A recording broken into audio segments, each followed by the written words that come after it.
Hello বন্ধুরা, আজকে আপনাদের সামনে আমি একটা নতুন রেসিপি নিয়ে আসছি। নতুন রেসিপি ঠিক না, অনেকে এগুলো জানেন হয়তো। আমার কাছে নতুন লাগলো তাই আমি আপনাদের সামনে শেয়ার করতে চাইলাম। দেখুন, করলা এগুলোকে সেদ্ধ করে রাখা হয়েছে। সেদ্ধ করে তার করলাটাকে কেটে সেখান থেকে বীজগুলোকে বের করে নেওয়া হয়েছে। আর ওইদিকে একটা মশলা রেডি করার জন্য আদা, রসুন, পেঁয়াজ, শুকনো লঙ্কা নেওয়া হয়েছে মিক্সিতে। তার সঙ্গে এই বীজগুলোকে নেওয়া হলো, নিয়ে এটা মিক্সিতে ভালো করে পিষে নেব। একটা মিহি পেস্ট তৈরি করে নেব। এরপর কড়াইতে তেল দিয়ে তেলটিকে ভালো করে গরম করে নিতে হবে, যাতে যখন মশলাগুলো দেব কড়াইয়ে না লাগে, তার জন্য ভালো করে গরম করে নিতে হবে উষ্ণ আঁচে। তারপরে পেঁয়াজগুলো দিতে হবে। পেঁয়াজ, লঙ্কা, কাঁচা লঙ্কা কাটা হয়েছে, সেগুলিকে সুন্দর করে তেলের মধ্যে ভাজতে হবে। এভাবে একটু খানিকক্ষণ 5 মিনিট এটাকে ভেজে নিতে হবে। চলুন ভাজা হোক ততক্ষণ পেঁয়াজগুলো। আচ্ছা, যারা যারা এই রেসিপির নাম জানবেন তারা একটু কমেন্ট বক্সে জানাবেন এই রেসিপিটার নাম কি। আমি এই রেসিপিটার নাম মেনশন করব না।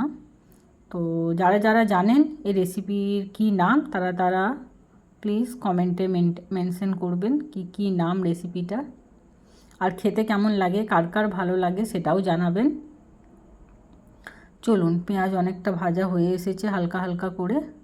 আরও কিছুক্ষণ একটু ভেজে নিন, দেখে নিই কতক্ষণ মধ্যে এটা ভাজা হয়ে যায়। একটু ভালো করে ভাজতে হবে, কারণ ওই মশলার মধ্যে যেন মিশে যায় একেবারে।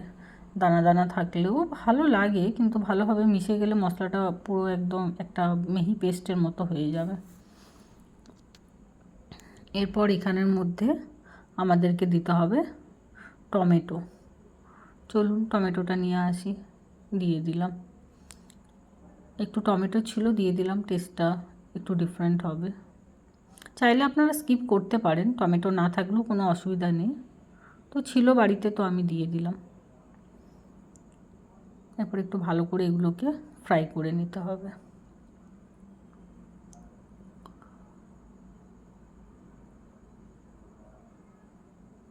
তারপরে যে পেস্টটা আমরা তৈরি করেছিলাম আদা, রসুন, পেঁয়াজ, শুকনো লঙ্কা এবং করলার বীজ দিয়ে, সেই পেস্টটিকে এখানে দিয়ে দিতে হবে। এরপর ভালো করে মশলাটাকে কষে নিতে হবে সুন্দর করে, যেন একদম কোনো রকম মশলার গন্ধ না থাকে। চলুন কষে নিই। সেখানের মধ্যে ভালো হলুদ, লবণ, স্বাদ মতো লবণ দিয়ে দিতে হবে। দিয়ে মশলাটিকে ভালো করে কষে নিতে হবে।